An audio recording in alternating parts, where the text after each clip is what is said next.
All right. Well, welcome back to another great episode, and this is going to be an interesting episode because we're going to go diving deep into benzos. Now, benzodiazepines, as they are formerly called, is a common medication. It is a common drug that has been used for many, many years. It's been around since the 1960s. And initially, it was held as a safer alternative to barbiturates or medications, and they quickly gained popularity for the sedative and pain-releasing properties that comes with the medication. And usually, this medication was used for prescribed by doctors for family members, individuals who had experienced some sort of pain, and that pain led to not being able to sleep at night. And then, of course, not being able to sleep at night, the sedative aspects of it caused them to get rest. However, as time went on, concerns began to rise regarding their addictive nature and their potential of misuse. Absolutely. Well, Shannon, I have some real-world experience with benzos, benzodiazepines, and I've been prescribed them. I've overused them, abused them, misused them, and understand a little bit about it on that side of things. But I did, from a technical standpoint, I wanted to just look up what is a diazepine. So I just kind of, So what is a diazepine? Diazepines are depressants that produce sedation and hypnosis, relieve anxiety and muscle spasms, and reduce seizures. The most common benzodiazepines are the prescription drugs Valium, Xanax, Halcion, Ativan, and Klonopin. Yes. And I'm sure most people have heard of 1, 2, 4, or maybe all of those.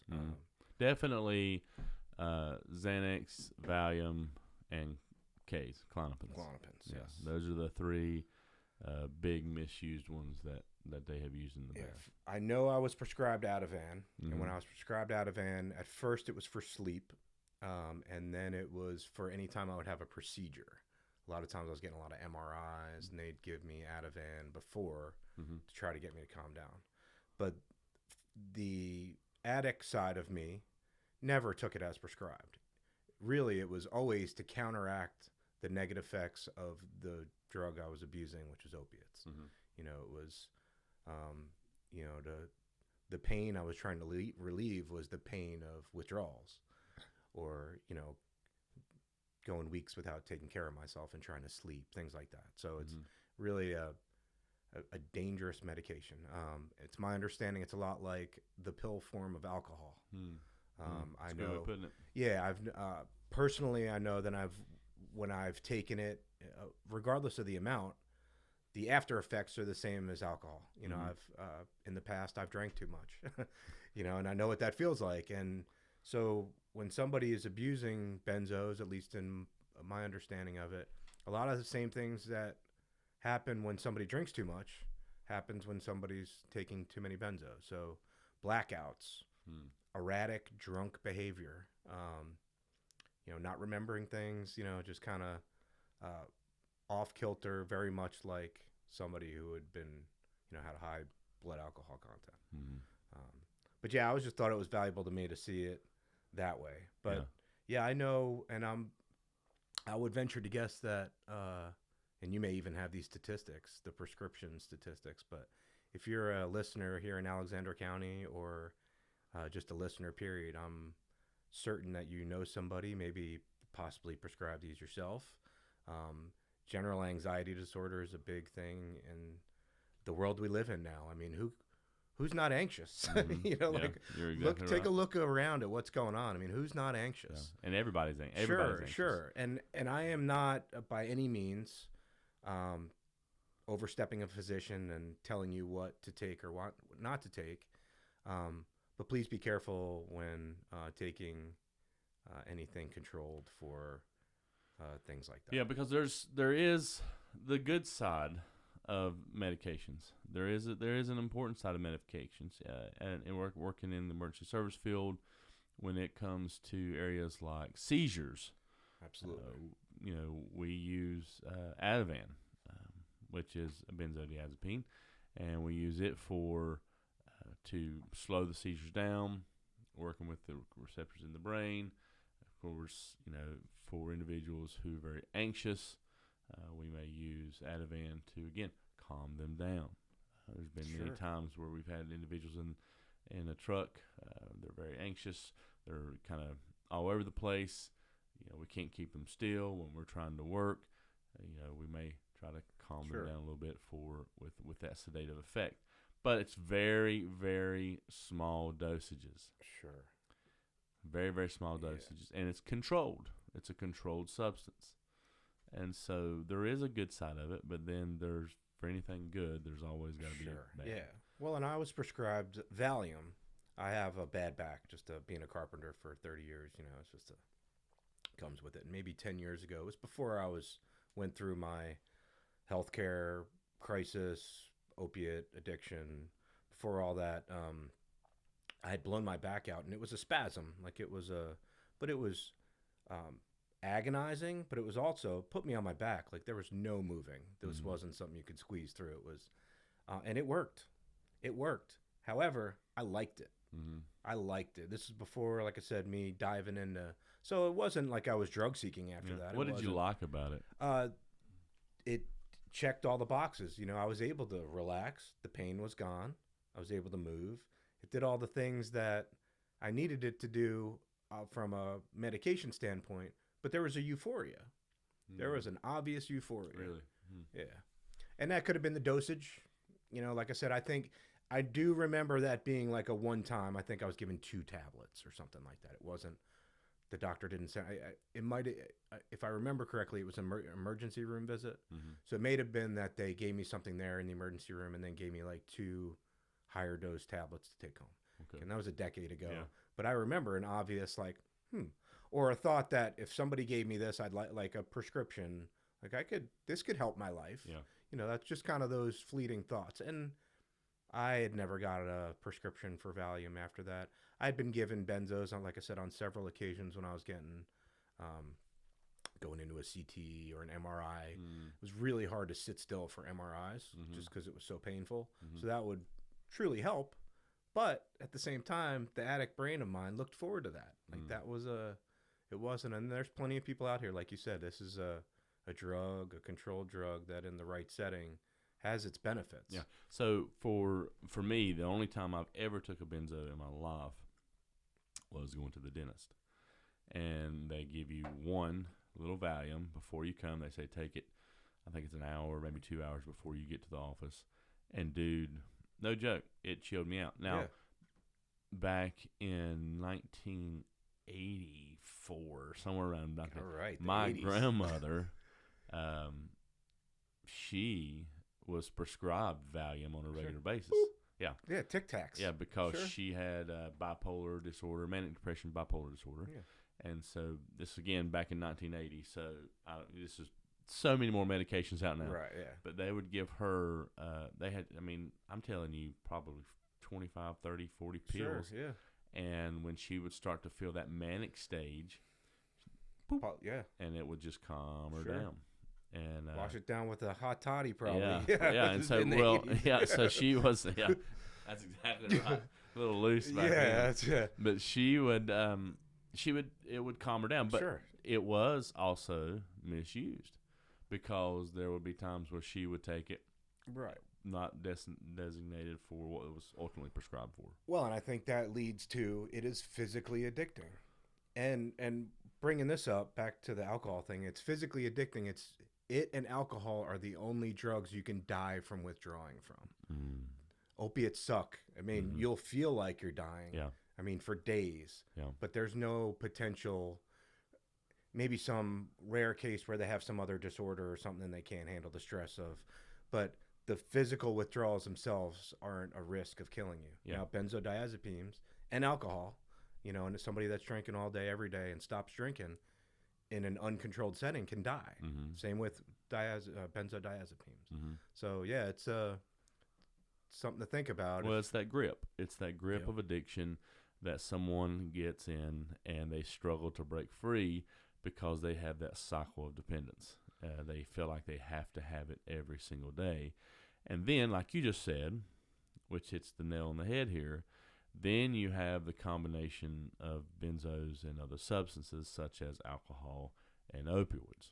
Which are both insanely dangerous. Yes, that's where the deadly consequences can come in, leading to those overdoses and fatalities. Now, we can't go without saying, and I know this is backtracking on a previous episode.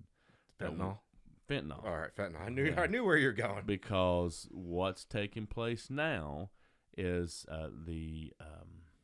it's the Xanax. The Xanax bars. Okay, we'll show you a picture of this up here on the screen. A Xanax bar, and what this is usually how it's prescribed. A Xanax bar. They'll tell you how much you can take, or you'll hear things like, you're going to take this amount of a bar. And what individuals are doing now is they are pressing this, and they're pressing it with fentanyl. And people who have been taking Xanax for years, they're familiar with it. They understand it. Don't know that they're ultimately taking something that will kill them, because the dose that they're normally going to take is way more than what's going to, because of the fentanyl. Yeah, and for our viewers, listeners, a pill press is what pharmaceutical companies use to manufacture tablets. It's dry excipients. They press it. It stays together. They stamp. There has to be a stamp specific for that, so no two medications look the same. Mm-hmm. Well, now on Amazon, anybody can buy a pill press. So I was just curious about that. Yeah, so anybody, or readily available. It's not a black market thing. You can get a pill press. You can make a pill press to look like any pill you want. So the problem with that is, if somebody's getting prescribed medications and they're taking it and they know what it looks like, and they know they're only taking it from their bottle and they're not abusing it, fine. But somebody that has always looked at this little bar and known exactly what it was no longer knows exactly what it is. So, somebody with tolerance and that's taking it, or somebody that's had a prescription and never abused it, and their buddies, they no longer have a prescription, and they blow their back out, and grandma's like, hey, take one of mine, no big deal. Or their friend says, take one of mine. Hopefully grandma doesn't have fentanyl laced. Well, you never know. Exactly. But that's the thing, is you don't know. You need a chemistry set and a test kit to identify these. You cannot, you have to break them open and test them to know that they're not going to kill you. Yep. And so, that's a great point, because I think we need to kind of be aware that a couple of things. Number one, anybody who has experienced pain understands it sucks. Pain sucks. And it's for, years and years and years and years and years has been something that people have been trying to figure out how to limit pain, because our bodies break down, they get hurt.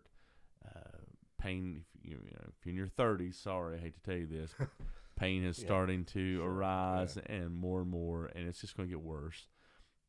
And so when someone gets to a point where they're like, I've got to have something for pain, they're going to look to their friends. They're going to look to, and if it's not prescribed, don't take it, number one.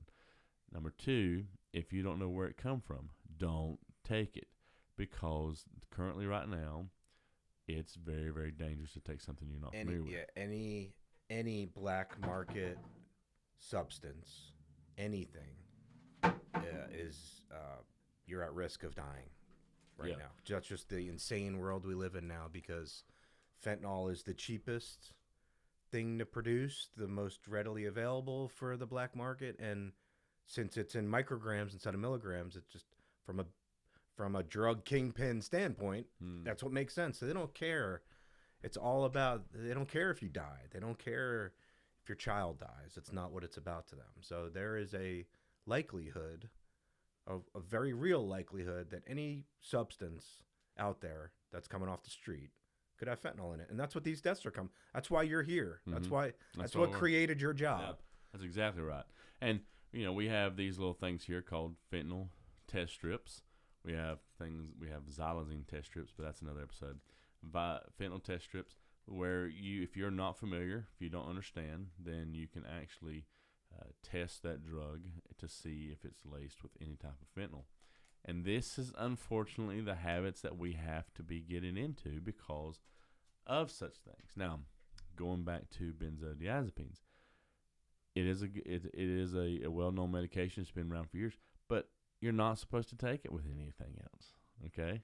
Because it is a depressant. Yeah, do not drive. Do not operate machinery. No, Yeah. and don't drink alcohol. Sure. Because what is alcohol? Alcohol is also a depressant. Yep. And so when you add multiple depressants on a situation, then it's a recipe for disaster. It sure is. And so you have to be aware and, talk to your doctor, talk to them if you're concerned. Hey, look, I've been taking these medications for a while. I understand that they can be very highly addictive. Is there something else that we can look into? What can we do to help? Sure. That? Now, I know on the anxiety side of things, there are a huge range of non-controlled substances, safer medications that really just take the patient's devotion to find one that works for them. Mm-hmm. So I think that's just owning your journey, owning your health, your mental health, your physical health, is making that decision for yourself. And the hard thing is when you're on those medicines, your brain is going to tell you you're going to need to stay on those medicines. That's what addiction is. Mm-hmm. So psychological and physical are both prevalent in benzodiazepine. So again, you may need it, you may not need it, but it's going to be hard for you to decide when your brain is telling you if you're actively on it. Mm-hmm. And it may not be a withdrawal thing, like, oh, I'm not addicted. I take it every 4 hours. I take it once a day like my doctor tells me.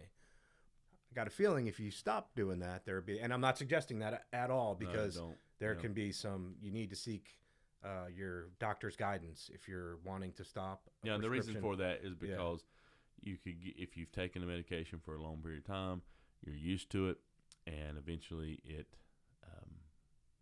you become, you'll have withdrawals. Yes. So you need to be stepped back. There's a term for it that it's not. There's a doctor's term for dosing you down, bringing your dose down, so that you're not feeling the pain and anxiety and all the overwhelming things that go with, and physical traits of benzo withdrawal. Taking that journey over a couple months or whatever your doctor may say. But absolutely, if you are being prescribed benzodiazepines and you want to stop, talk to your doctor about it. Don't just stop. Well, I think that, because we are all, both of us, and the reason why we got into this podcast is to bust the stigma. And we have to understand, and I have to understand, because I am, I've said this before in other episodes, I'm not one of these people who have, struggled with addiction. Thank God, I haven't. Yeah. Because I've seen individuals, I've seen friends, I've seen family, I've heard stories of how bad addiction is. And if you're out there and you're one of these people like, well, why can't they just stop? Why can't they stop? Well, it's not that they don't want to stop. It's not that an individual doesn't want to stop. I'm currently in the process of reading this great book called Dopamine Nation. Phenomenal. Yeah, I'm going to have to put that on my list. Phenomenal book. If you haven't read it. I got it right here somewhere. I'm looking up some statistics on prescriptions. Yeah, right here, Dopamine Nation. If you look at all the sticky notes that I have in the side. Oh, there you go. Okay. But the author writes about this understanding of what happens when we take a drug. Sure. All right. And so it's like ultimately like a fulcrum, okay? Because when anything, whatever it is going to increase dopamine. And she does give some statistics. Chocolate bar. Yeah. Is sure. Food, 50%. Sugar. Yeah. A 50% dopamine increase. Yeah. 50%. So sure. Sex is like 100% dopamine increase. It goes on and on. Amphetamines, 1,000%. Well, and then that explain the body having to recover from that. So when you get that dopamine, it kind of tilts it, and all that joy and pleasure comes down, and you're enjoying it. Yeah. But just like anything, what goes up must come down. Sure. And so once you start to come down off that dopamine increase, it totally goes back the other way. And the unfortunate thing about our brain is the same place that we get our joy is the same place that we get our pain. And so if based on whatever drug that they're using, that increase of joy is even worse when So it you're comes down to the pain. then It's a you're- big yep. swing. Yep. And so individuals aren't just using because they want to get high. They're using because now they're in pain. Yeah. And so now they're just trying to get back to that equilibrium because that's where your body is. That's where your body wants to stay, is in that equilibrium state. Well, and I think flat. that, to piggyback off that with tolerances, which will go with any drinking, benzos, opiates, that's kind of what it is that you're swinging so far either way. The euphoria has been gone for a while. Mm-hmm. You know, you're going, and it'll never be like it was when The you first were, time. when you were naive to the feeling, the sensation, the drug itself, the physical effects. Mm-hmm. So yeah, it's like you said, that's a great visual. That pendulum, a big, Mm-hmm.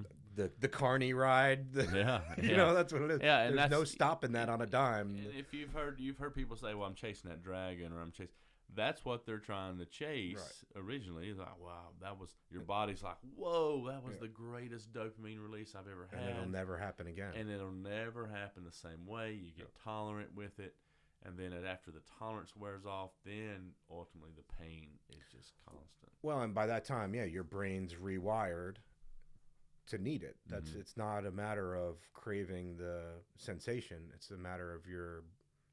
It's almost an involuntary reflex for your brain to do whatever it takes, and that's why addicts do whatever it takes. Exactly. You know, to Yeah. get that. We'll next, get back it's like into a zombie. that. Yeah. And so, but I think that, again, we're going to constantly try to break this wall, this stigma that's just totally tearing tearing families apart. It's tearing the reality of hope, of individuals who are looking for hope, because we're ignorant. We're ignorant to what addiction is if you've never experienced it.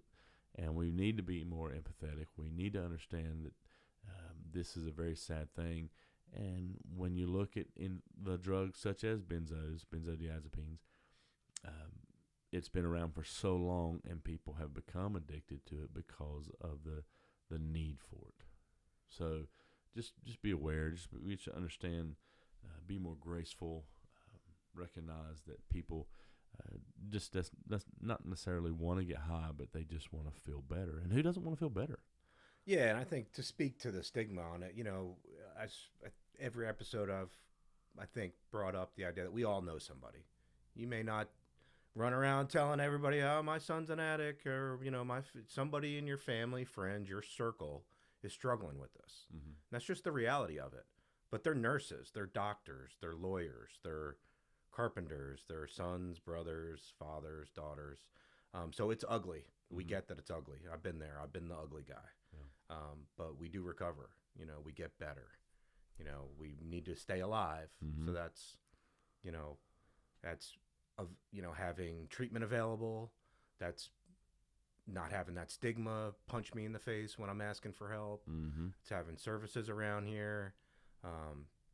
So yeah, we're going to keep pushing. That's exactly right. That's We're our gonna goal. keep pushing. That's Yep. our goal. Yep. Amen. But I appreciate you coming. I appreciate you being a Absolutely. part of this, Chris. My and pleasure. for those of you who are listening, thank you for listening.